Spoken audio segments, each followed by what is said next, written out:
Cleveland Browns have a brand new starting quarterback, and it's Dillon Gabriel, who they drafted in this year's draft class in the 3rd round out of Oregon. And I do agree with this move. I'm happy for Dillon Gabriel because when you look at it from this standpoint, the Cleveland Browns, as I record this video, they are 1-3 on the season. Now they could be 2-2. In week 1, Joe Flacco played well enough in that matchup for the Cleveland Browns to win that game, but it came down to the kicker missing the potential game-winning field goal, and you lost that matchup 17-16. Joe Flacco didn't go out there. He didn't play great, but he played well enough for them to win. And this is the thing with Joe Flacco so far this season. Through 4 games, 2 passing touchdowns, 8 total turnovers with 6 interceptions and 2 fumbles. He's just not good enough anymore. He shouldn't even be a second-string quarterback in this league, in my opinion. Joe Flacco with the Baltimore Ravens many years ago when they won that Super Bowl was a solid player. But since then, he has regressed every single year. He was able to come in a few years ago for the Cleveland Browns, and he led this organization to a playoff appearance against the Houston Texans, a very great moment for Joe Flacco late in his career. But we all know Joe Flacco, the man is 41 years old. He's not going to be a franchise quarterback for anyone. He's a backup quarterback at best. And we saw this last year for the Indianapolis Colts. He came in for a couple of games. He had some good moments. But as soon as defenses catch on and they put that pressure on him, he's just not the same guy. He's slower. The throw power isn't the same. And he was late on a bunch of routes over and over again over the last 3 games. When you look at what happened in week 2 against the Baltimore Ravens, 25 of 45, you would think that this man had over 350 passing yards with 45 pass attempts. He only had 200 passing yards, 1 passing touchdown, 1 interception, and he got sacked twice, and 1 of the sacks were on Joe Flacco. The wide receiver gets open. He just sees him late. He takes a sack right up the middle of the field. Against the Green Bay Packers, they won this matchup, but not because of Joe Flacco. He has 0 passing touchdowns and an interception. He was 21 of 36, 142 passing yards. You may ask yourself, so how did the Cleveland Browns win this matchup against one of the best teams at that point in time, the Green Bay Packers? The Packers' entire offensive line was decimated. They won off their defense. And so far this season, the Cleveland Browns defense has shown a lot of good moments with Myles Garrett, who is one of the best pass rushers in football, and the same with Mason Graham, who they drafted in the 1st round this year. Jim Schwartz has done a very good job. And you win this game 13-10, not because of your offense. You constantly put pressure on Jordan Love over and over again. And you defeat, at that point in time, the undefeated Packers. It was a very good win.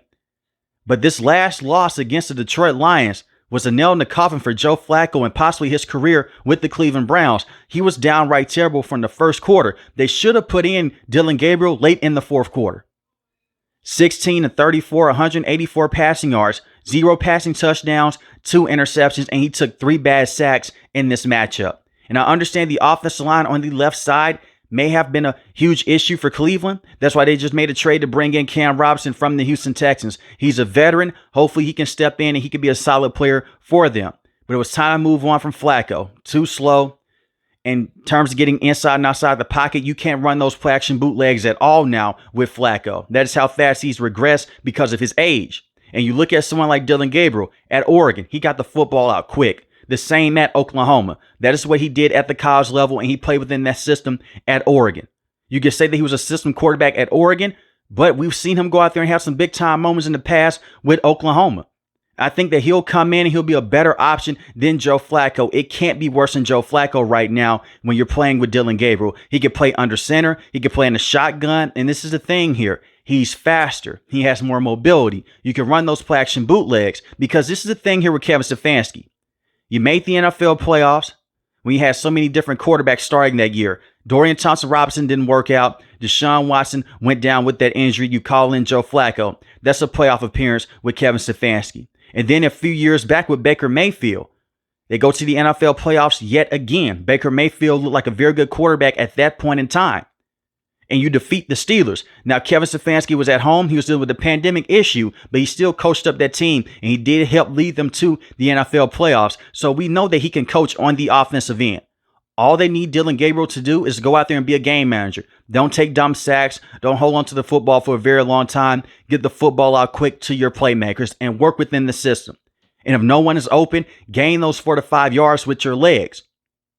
Dillon Gabriel is not this electric runner like Lamar Jackson, Josh Allen. I'm not trying to paint him out to be, but he's more mobile than Joe Flacco. And the same with Shedeur Sanders. I like to believe that he's more mobile than Joe Flacco at this stage of his career.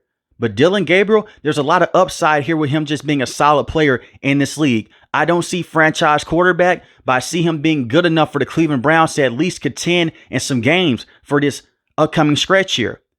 Now, they're placing him in a tough situation. His first game will be overseas in Ireland.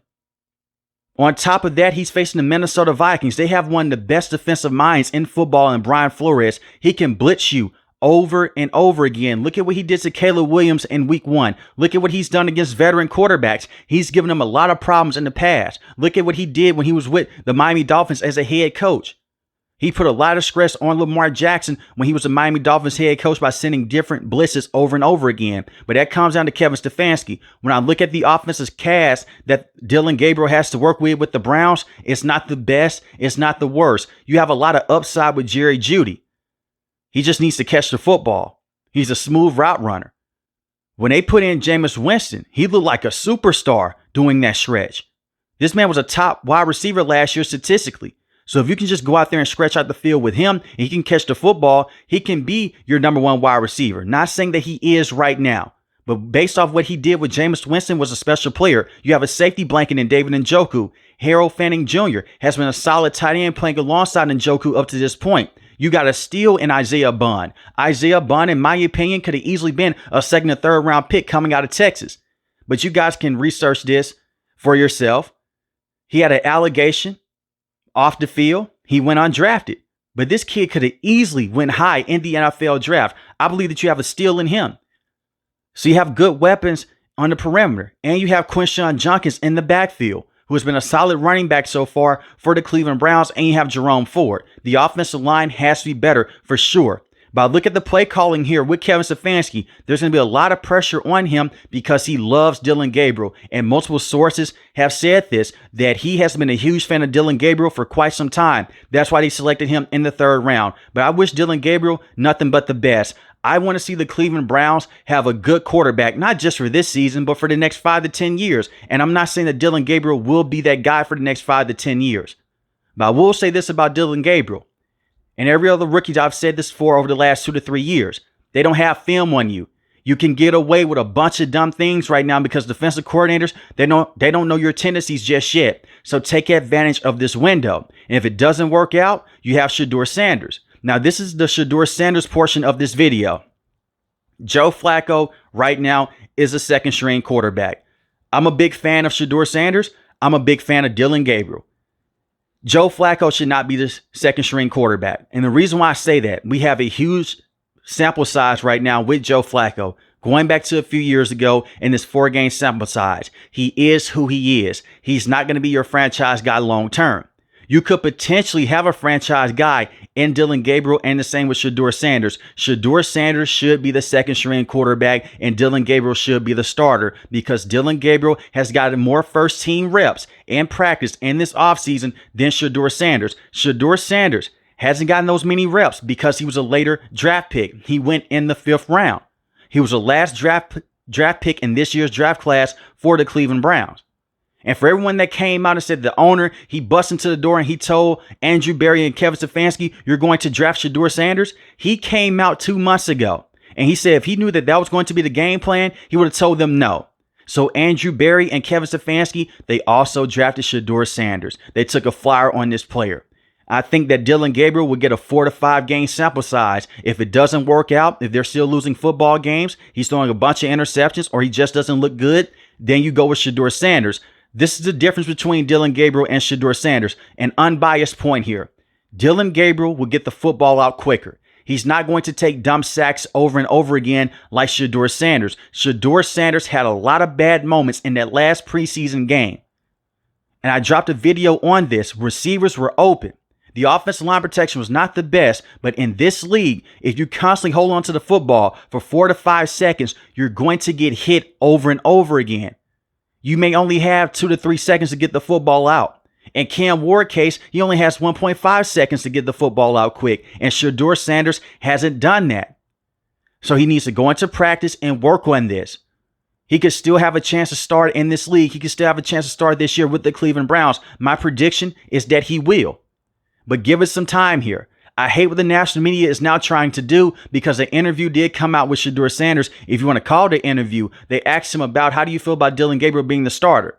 He was just mouthing words. He said nothing.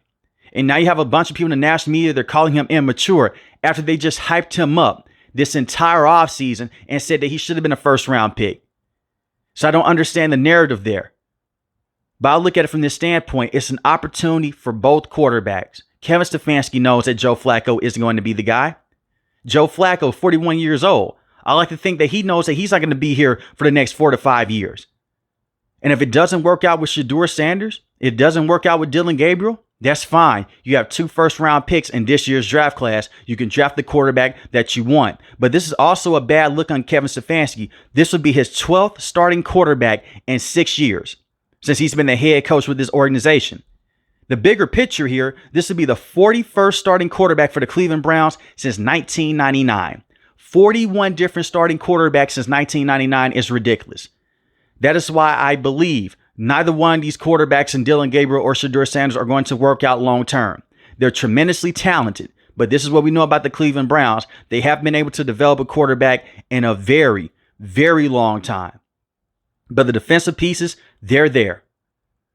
You have Carson Swessinger, who has been a phenomenal player so far, who they drafted in the second round out of UCLA, who has been tremendous. And they needed him to come in and immediately make a huge impact because Jeremiah Owusu-Koramoah would miss this entire season dealing with a neck injury.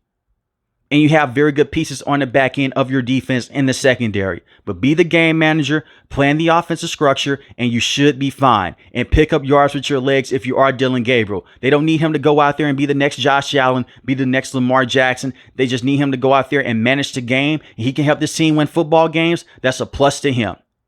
But let me know in the comment section below, how do you feel about the Cleveland Browns and who should be the starter with this team? Shedeur Sanders, Dillon Gabriel, or Joe Flacco? If you're new to the channel, hit the subscribe button. If you like the video, hit the like button. Most importantly, I want each and every last one of you guys stay safe, stay positive. Thanks for the video, guys. God bless. Peace.